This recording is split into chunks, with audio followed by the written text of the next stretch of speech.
Welcome to Sweet Life Beat Life. We hope this video helps. You begin by checking support. If Navigator, geolocation is undefined, stop. No polyfill will grant hardware access.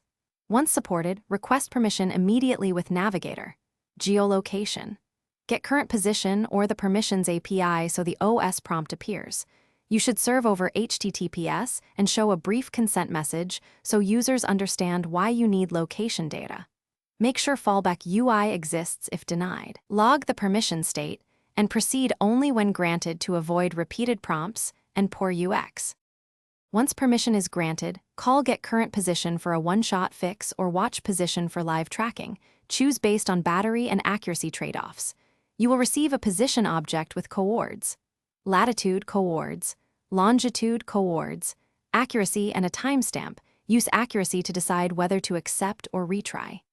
Implement clear error handling for permission denied, position unavailable, and timeout. Also set sensible options.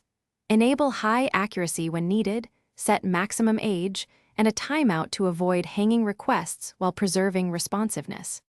To finish, transmit the coordinates securely to your backend using HTTPS and include authentication tokens. Avoid logging raw values in exposed places.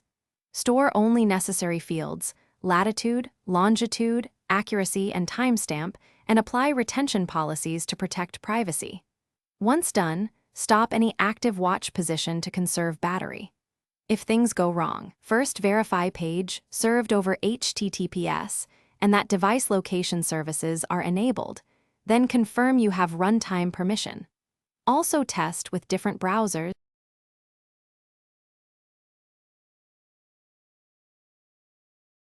Thanks for watching. Consider subscribing if we helped you.